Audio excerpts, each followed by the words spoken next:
Thank you for this. I was actually in Amsterdam yesterday, but only long enough to change plans.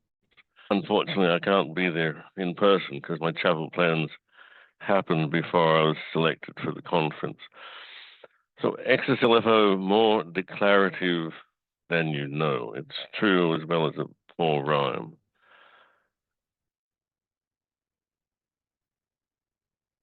Uh, so I'm going to talk about what's in the name XSL FO. Does it really exist? A bit of the prehistory of what influenced XSL FO and its processing model, and then some examples and a bit of a comparison with CSS, because my reviewer asked, how does this compare to how declarative CSS is? So what's in a name? XSL FO is actually undefined. It's not defined in the XSL recommendation itself, which officially covers both transformation and formatting. But as you know, transformation was split out as XSLT and has a life of its own, far more active than XSL formatting standards is. So these days, XSL people often mean XSLT instead of the times when they refer to XSL as being both transformation and formatting. But thankfully, when people say XSLT, they really do mean XSLT. So XSL, the whole kit and caboodle, transformation plus formatting, builds on both CSS and DISL. Its initial charter said that it was to define a style specification language that covers at least the formatting functionality of both CSS and DISL. For those of you who don't know, DISL is Document Style and Semantics Specification Language. It was this styling language associated with HTML. And in case you think that DISL is dead, I said to someone just this weekend, DISL is dead. And they said, well, there's a company in Japan that still sells a DISL processor. So it's not dead, nor is XSL FO.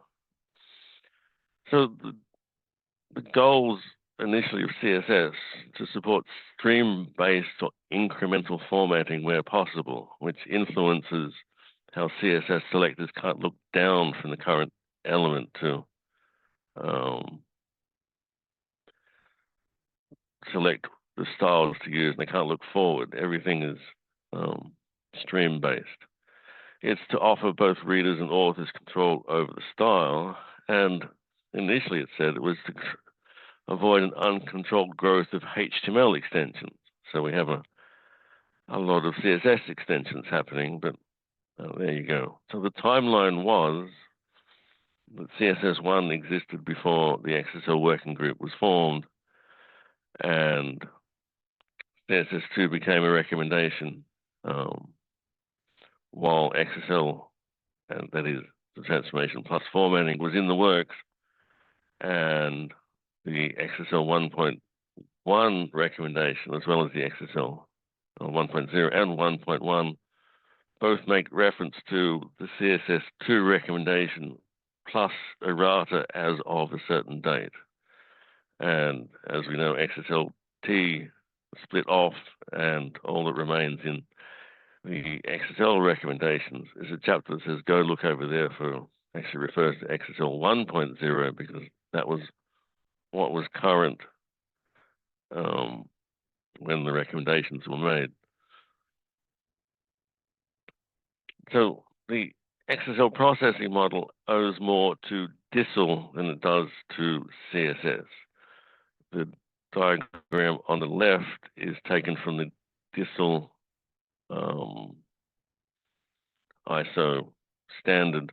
It shows an HTML document being transformed to produce a result document, which is then fed into a DISL-driven formatter to produce, well, it says SPDL here, which is the standard page definition language, which was another part of the ISO family of recommendations to do these things.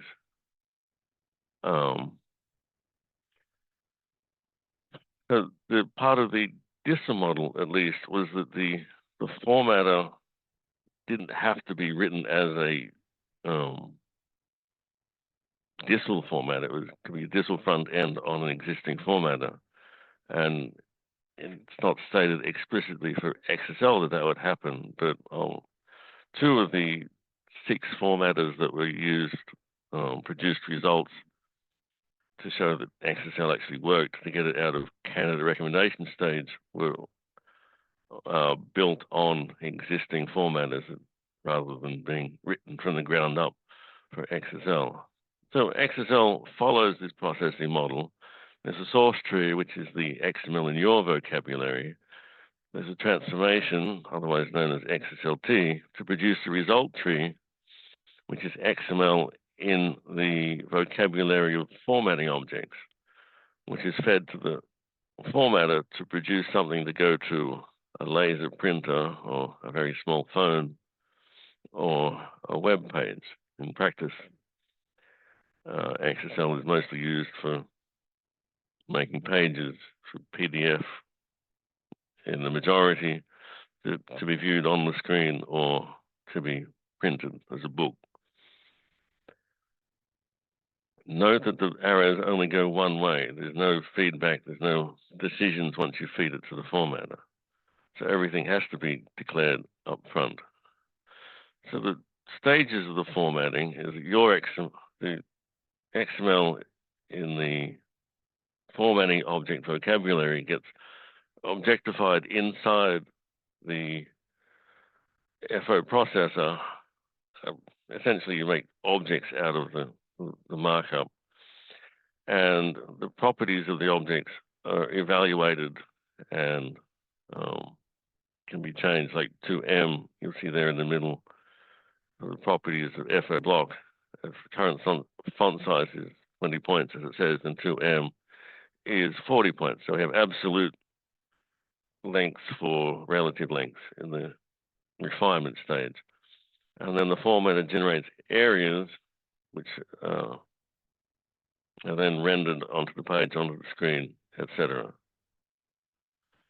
So your XSL formatter handles a whole bunch of things. When the paper's available, you can read all of these. I'm not going to read them out. So a whole bunch of things for putting text into lines, breaking lines to make blocks of text, putting blocks of text on the page, making the next page when a page overflows, and so on. It takes care of hyphenation, keeps and breaks, and all sorts of things.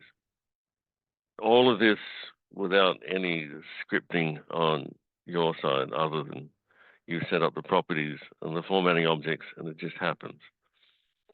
Your formatter might also, for example, generate drop capitals for you, create 2 pages as a large spread, or suppress content depending on whether or not it's the first thing on the page, all on its own decision. So drop capitals or initial letters, there's multiple ways of styles of initial letters. It could be raised, it could be lowered. Sometimes there's language-specific requirements, as in the Dutch IJ as a capital is treated as one letter. You can, the stylistic things like the letter L, you want to be able to change the indent on the first line so that the capital letter isn't isolated from the text that follows it. It's quite often to combine it with small capitals so that the first line is less bumpy next to the initial capital. And you can do fun things like partially raising the initial letter. So it used to be that to make a initial letter, you either had to print the initial letter or the initial word separately, or you took a chisel and a saw to the type for the initial letter so that to cut out the space to fit in the text next to it. And it's often important to optically align the initial letter with the, in our case, the left edge of the block. So you'll see that in this one, the vertical of the type aligns with the left edge of the vertical of the word type aligns with the left edge of the rest of the type. So if you look at our partially raised initial letter G, I just like this one. If you want to do that declaratively at this point, you can set up an FO block and say that you want an initial letter, give it its size, how many lines it drops, and change the indent of the first line, and change the indent of subsequent lines as well, which would produce something like our initial letter G, or the one that you saw earlier. All done declaratively, except, of course, we think we're pretty good at declarative markup, but back in 1986, this is what counted as declarative markup. You just sort of, the Picard-like, you say, make it size and indent it this way, and then the compositors that you didn't see working went and just did it for you. Another thing that you can handle declaratively is overflowing text. In XSL 1.1, if text overflows the area allocated for it, say a fixed size block, you have the option for it to overflow, and the overflow to be visible, to be hidden, or for the formatter to generate an error. It's possible with Antenna House Formatter to condense the text to make it fit. If you say overflow is condensed, then it will by default condense the font size, and since in this block the font size, the line height is proportional to the font size, we've reduced the line height as well. We can set up limits so that if the font size gets below what we think is comfortable, then we can fall back to the next method of condensing, which in the third example is line height. So when the font size gets down to 9 point, we start reducing the line height to make it fit. And if the line height is going to get too low, we set up another limit, in this case, in the fourth example, the line height of 1, and then we start condensing or compressing the text together so it all fits. So in the final example, when we know that the line height is, or the font size 9 point, the lines at 9 points apart because the line height is 1, and we've condensed the text a little to fit. All done without any sort of scripting. Another example would be what you sometimes see as a character or chapter separator in a book. You look here, there's a chapter number, chapter title, and there's this little symbol above it. Sometimes they put in 3 asterisks, which is all well and good, except what happens if the chapter starts on a new page? You don't want to have the chapter number above it. So if the middle page, the text had been a little bit longer, we wouldn't want that second symbol to be above the chapter title at the top of the page. So what we can do is we can say, another thing to notice is that the space above the chapter when it's in the middle of the page is less than the space above the chapter when it's at the top of a page. So the first thing we can do in the XSLT is we can do things based on the position in the document, what came before it, and we'll talk about space conditionality later, but we can say we need this space when it's at the top of a page. The other thing for the chapter separator is that with antenna house formatter at least, you can suppress something if it is on the top of a page. You separate thing you can do, change the text indent for the other convention that paragraphs that start at the top of the page don't have the text indent of paragraphs that follow other paragraphs. So all of this declaratively. So as I said, my reviewer asked whether for comparison with CSS and whether CSS for print media is as declarative as XSL FO. Well, in one sense, yes, because CSS has properties that are applied to elements. In another sense, there are imperative ways of working with CSS. There's the CSS object model, which makes the CSS properties available to your JavaScript. The CSS object model, the core features are that it's oriented to providing basic capabilities to author-defined scripts to permit access to and manipulation of style-related state information and processes. So you can write a script to change the styles on the fly. Now, does that make CSS print medium less declarative? Is it CSS print media less declarative if you don't use it? And I'll let you decide. One difference between XSL FO and CSS is that both XSL FO and CSS define property values as they can be a length, which could be a fixed length. It could be something related to other properties, as in 4M, as in 4 times the font size, or it could be related to the available space on the page. XSL FO also has something called a length range, where you can define something as a length, but you also have the option to define components of the property. You can give it a minimum, separate minimum, optimum, and maximum values, and the formatter will work within those limits. Will try to make the length the optimum value, but if there are other areas, other constraints, it might modify those. The most common one you use would be the leader. You're making the leader, for example, in your table of contents between the chapter title and the page. The leader takes up as much space as is available on the page. You don't specify that in advance. You let the formatter work that out.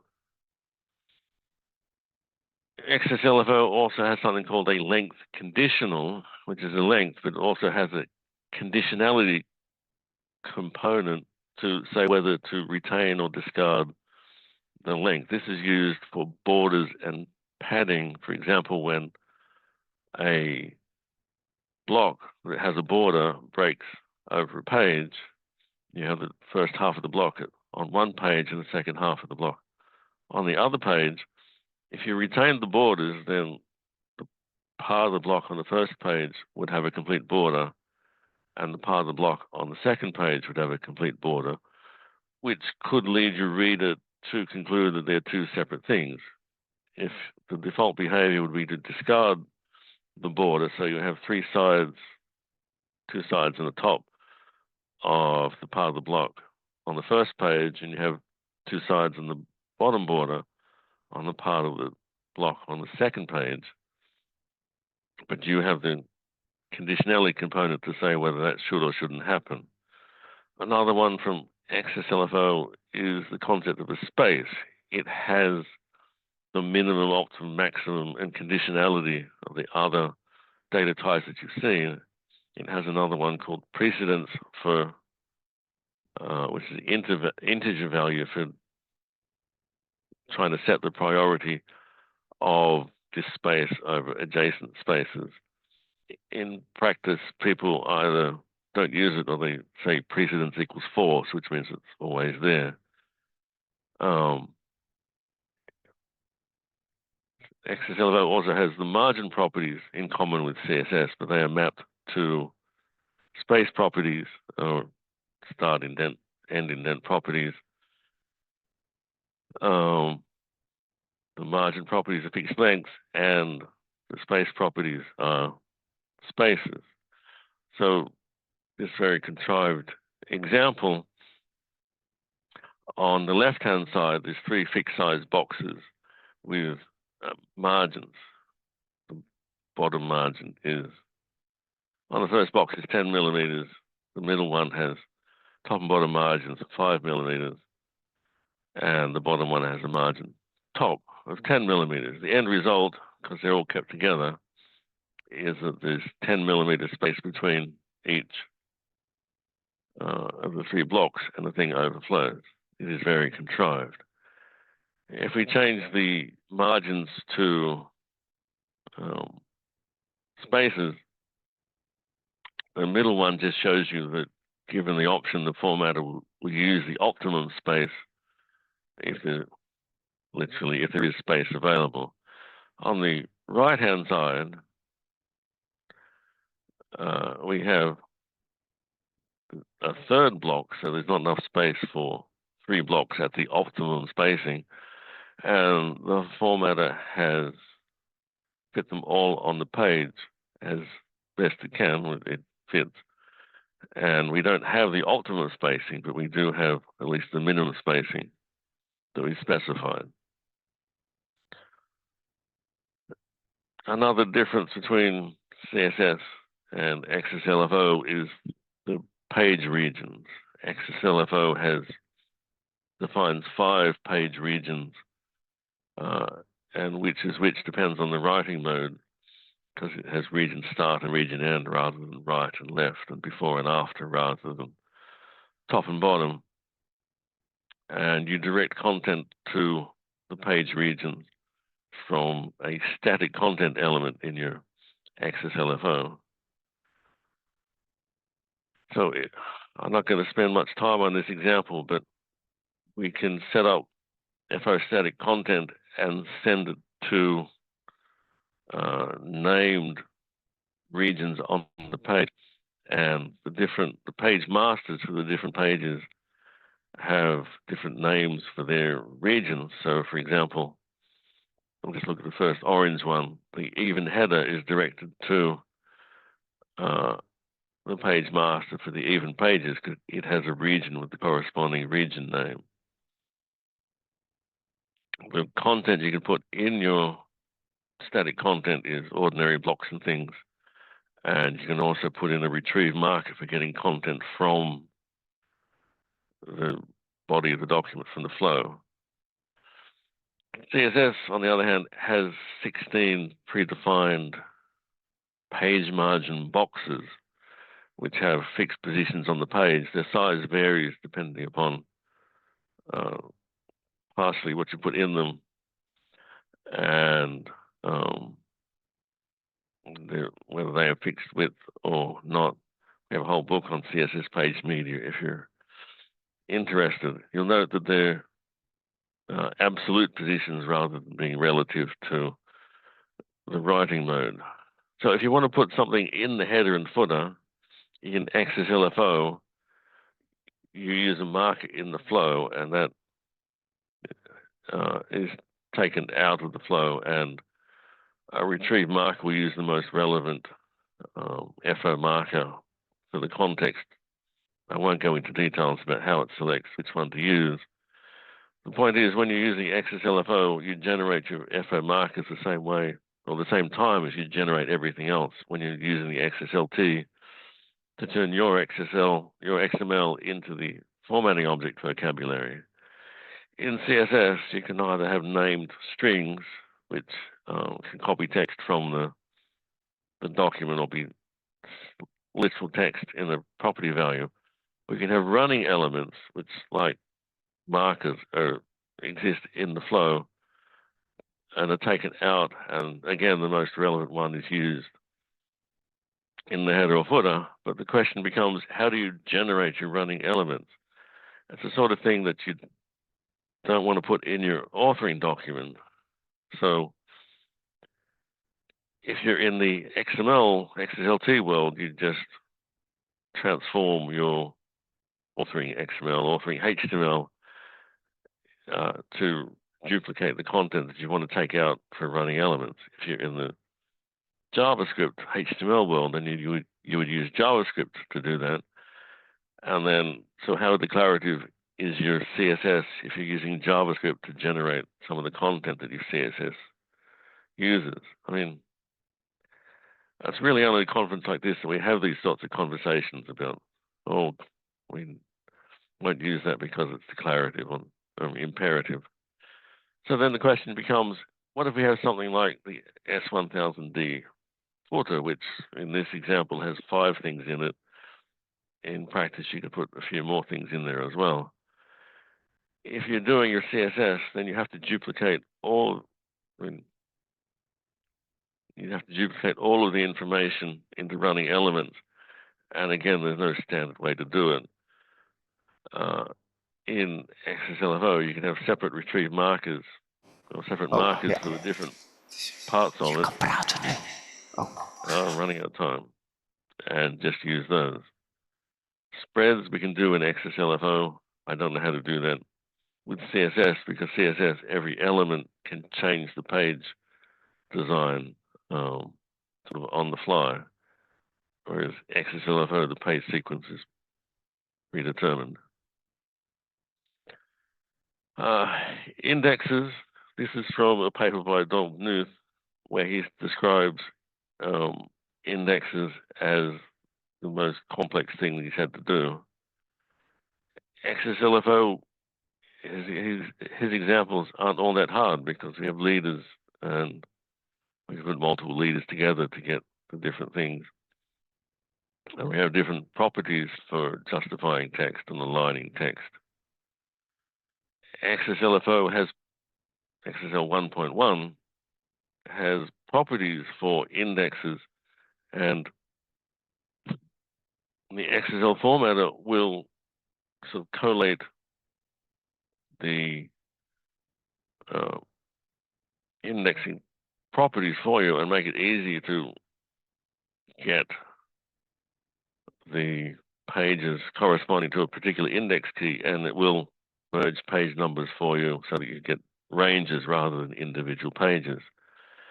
CSS doesn't have that ability. When you're generating your index for your CSS, we don't know how that happens in the standard scenario or in the HTML world.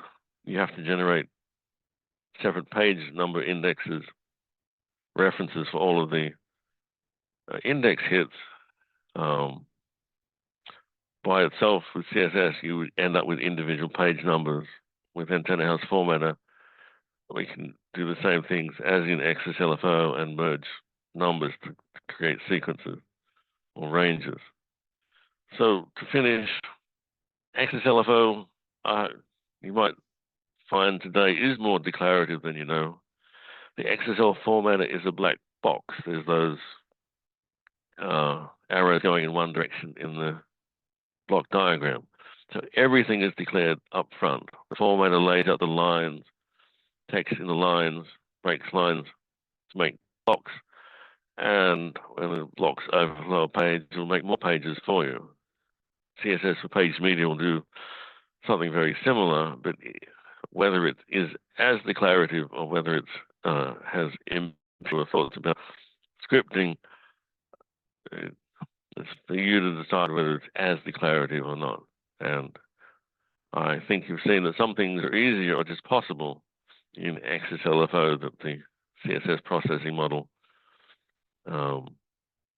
doesn't make quite so easy. So thank you for your time.